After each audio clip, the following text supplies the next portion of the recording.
Shalom, khotbah untuk pertanggihan kita pada minggu ini tertulis pada kitab Wahyu pasal 1 ayat 4 sampai dengan ayatnya yang ke-8.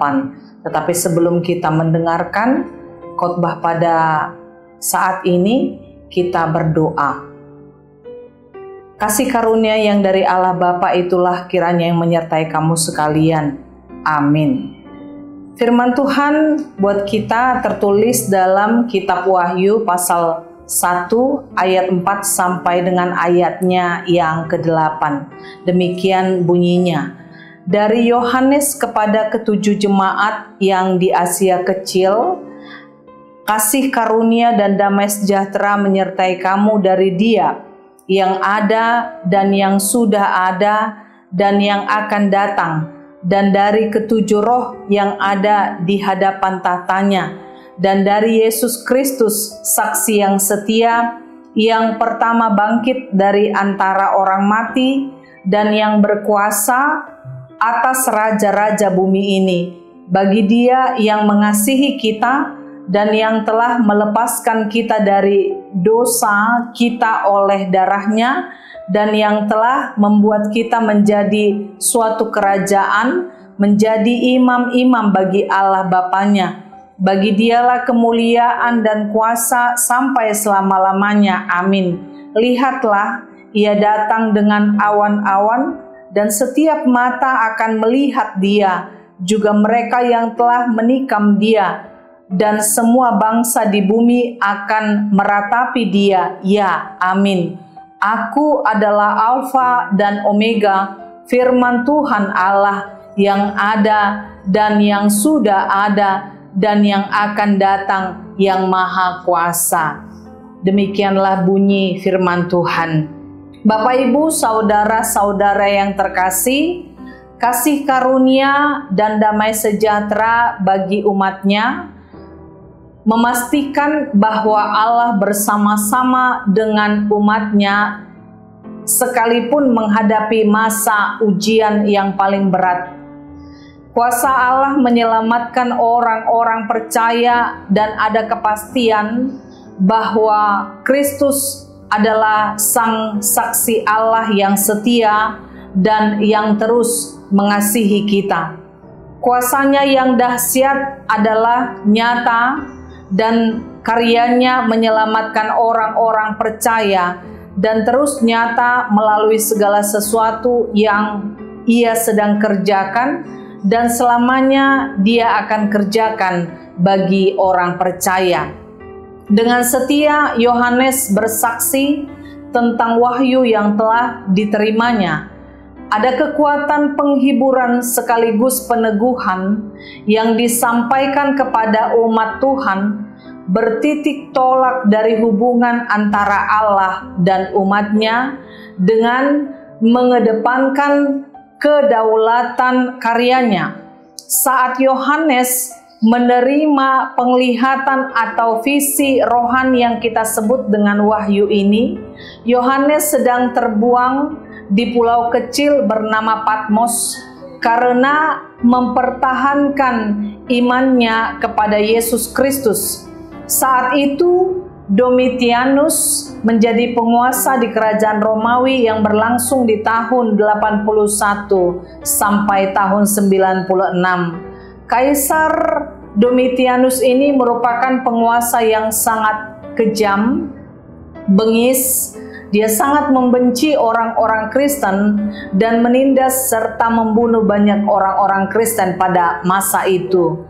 Dan di pembuangan Pulau Patmos inilah dia menerima penglihatan rohani atau wahyu ini yang mengungkapkan tabir rahasia pemeliharaan Allah akan dunia ini menuju kepada zaman baru, yakni akhir zaman dan kedatangan Yesus kedua kalinya ke dunia ini. Di dalam wahyu ini, Dia menunjukkan dirinya kepada Yohanes bahwa Allah itu adalah Allah pengasih dan penyayang. Dialah penguasa yang satu-satunya, dan Dialah yang akan menaklukkan seluruh makhluk di dalam kuasa-Nya, sebagaimana yang boleh kita baca dalam 1 Timotius 3 ayat 15 sampai 16. Wahyu kepada Yohanes ini ditujukan kepada jemaat yang berserak di berbagai-bagai tempat, yakni mulai dari Efesus, Smyrna, Pergamus, Tiatira, Sardis, Philadelphia, Laodikia, semua yang terletak di Asia Kecil. Jemaat-jemaat ini memiliki banyak pergumulan dan penderitaan yang disebabkan oleh iman mereka kepada Yesus Kristus. Di abad pertama sesudah Masehi, mereka dikejar-kejar, mereka dianiaya, bahkan mereka menjadi sasaran yang terus-menerus dihabisi oleh keadaan dan situasi. Dan seperti inilah Rasul Yohanes menerima kitab Wahyu ini.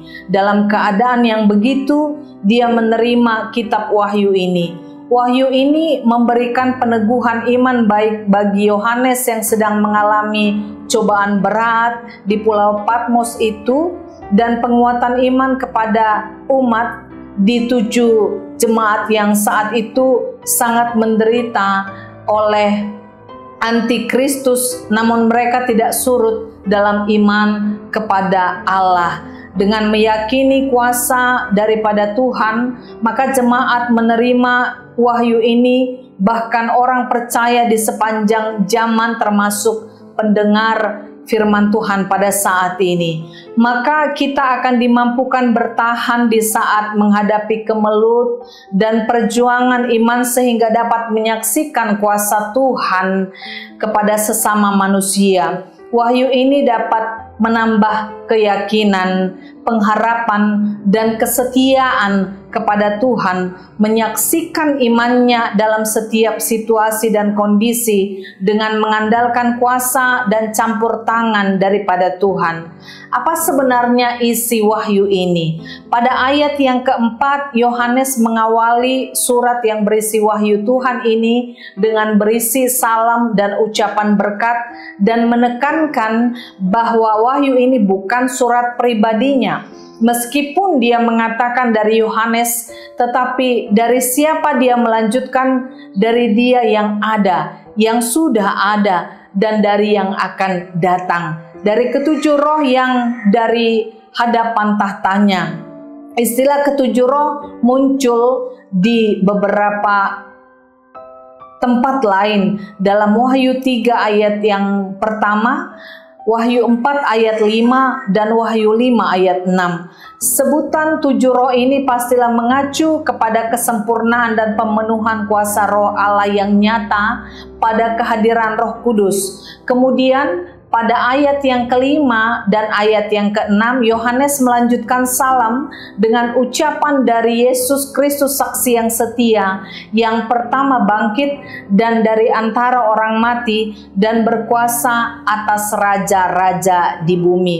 Saudara-saudari yang terkasih, dengan menyebutkan Allah, Yesus dan Roh Kudus, Yohanes mau menggambarkan siapa Allah yang memberi visi rohani, penglihatan yang membuka tabir rahasia yang pernah ada di dalam dunia ini, dan membuka tabir rahasia yang akan terjadi nanti. Siapa Dia? Dia adalah Allah yang Maha Kuasa. Dia adalah Allah yang tidak tertandingi oleh ilah manapun yang dikenal oleh manusia di muka bumi ini. Bahkan Dia adalah Allah yang mengasihi kita dan melepaskan kita dari dosa-dosa dengan kuasa darah-Nya. Ayat yang ke-7 dan ayat yang ke-8 menegaskan bahwa Dia Allah yang hadir dalam pribadi Yesus Kristus. Dia datang turun ke bumi dengan awan-awan, dan setiap umat akan melihat Dia juga. Mereka yang akan mengikut Dia dulu, dan semua bangsa di dunia akan meratapi Dia. Dia adalah Alfa dan Omega. Dialah firman Tuhan yang menjadi daging, yang ada dan sudah ada, dan Dia akan datang, dan yang Maha Kuasa. Itulah yang boleh kita lihat dalam khotbah kita pada saat ini. Dalam segala penderitaan hidup dan iman, bertahanlah. Inilah tujuan pemberitaan wahyu kepada Yohanes, agar setiap orang yang percaya kepada Yesus Kristus di 7 jemaat di Asia Kecil mengalami begitu pahitnya kehidupan sebagai orang Kristen, dapat bertahan dalam imannya, tidak putus asa dan murtad atau meninggalkan Tuhan Yesus Kristus. Dan wahyu inilah yang memberi penguatan iman kepada semua orang percaya di sepanjang zaman, yang juga mengalami banyak sekali tantangan iman yang disebabkan berbagai hal. Inilah fakta dan realita yang dihadapi semua manusia, apapun agama dan dimanapun kita berada. Hidup manusia tidak pernah lepas dari kesulitan dan tantangan, tekanan dan penderitaan. Tidak seorang pun manusia bebas dari pergumulan hidup, termasuk orang Kristen sekalipun. Jangan pernah kita bermimpi setelah kita menjadi orang yang baik dan saleh, rajin beribadah, rajin berdoa, rajin mengikuti berbagai kegiatan rohani, pembinaan spiritual, maka hidup kita mulus, tanpa masalah lagi, semua akan beres. Tidak pernah mengeluh, tidak pernah menangis, selalu bersuka cita seperti telah hidup di surga. Tidak pernah ada realitas hidup yang seperti itu. Saudara-saudaraku, sadarilah, tantangan demi tantangan, berbagai kesulitan serta pukulan hidup akan kita hadapi dalam berbagai bentuk, wujud, dan realitas. Hal itu dapat terjadi berupa apa saja, mulai dari tekanan ekonomi, masalah kesehatan, pekerjaan, usaha yang tidak jalan, cibiran orang, fitnah. Semua itu ada hubungannya dengan iman dan kesetiaan kepada Tuhan. Bisa terjadi bahwa karena iman kepada Tuhan Yesus Kristus, kita akan kehilangan pekerjaan atau ditinggalkan oleh teman yang kita kasihi, dibenci, diejek, dihina, atau bahkan dianiaya atau diancam, bahkan dibunuh. Dalam menghadapi semua ini, tentu kemampuan dan ketahanan mental spiritual kita menghadapi semuanya itu beragam-ragam. Ingatlah, di tengah penderitaan dan pergumulan seperti apapun itu, seberat apapun itu, Tuhan Yesus tidak akan pernah meninggalkan kita. Marilah kita layani Dia dengan setia, dengan berpegang teguh pada kasih Allah. Mari kita teladani sikap jemaat mula-mula, terutama sikap Yohanes ketika dia berada di Pulau Patmos. Sekalipun dia terasing dari keramaian dan menderita, tetapi dia mampu untuk tetap bersuka cita dalam rohaninya. Mengapa? Karena kehadiran Allah dalam hidupnya. Kehadiran Allah dalam hidup seseorang akan mengubah keadaan sepi menjadi terang, mengubah keadaan sedih, pahit, air mata menjadi semangat, penuh harap, merubah duka menjadi suka. Sebaliknya, tanpa kehadiran Allah, maka semuanya akan gersang. Kita diliputi oleh kegelapan rohani dan kegelapan jasmani. Sebagaimana orang Kristen, kita harus yakin kepada kuasa Tuhan yang selalu lebih besar dari kesulitan itu. Buanglah segala bentuk keraguan-raguan akan kuasa Allah, agar kita dapat menghadapi berbagai kondisi yang ada. Ingatlah bahwa sebagaimana kasih karunia dan damai sejahtera yang menyertai 7 jemaat dalam kitab Wahyu ini, maka kasih karunia damai sejahtera Allah itu akan menyertai kita. Inilah janji Allah yang harus kita tetap pegang dalam segala perkara hidup yang kita jalani. Benar bahwa itu semua tidak mudah dan bisa saja menjadikan setiap orang percaya takut dan gentar, tetapi Roh Kudus akan senantiasa menguatkan dan memampukan kita untuk menang. Ingatlah bahwa Allah senantiasa mendampingi setiap orang percaya yang imannya dicobai lewat berbagai penderitaan. Itulah sebabnya kita tidak boleh putus asa dan mundur dari iman kepada Yesus Kristus menjauh dari segala kegiatan-kegiatan rohani. Ajarlah terus hati kita untuk tetap belajar dan berusaha untuk mengenal Tuhan di dalam setiap perjalanan kehidupan. Dan yang boleh kita lihat pada firman Tuhan pada saat ini, di ayat yang kelima dan yang keenam, jelas sekali kita diingatkan agar melakukan 3 fungsi kita sebagai orang percaya.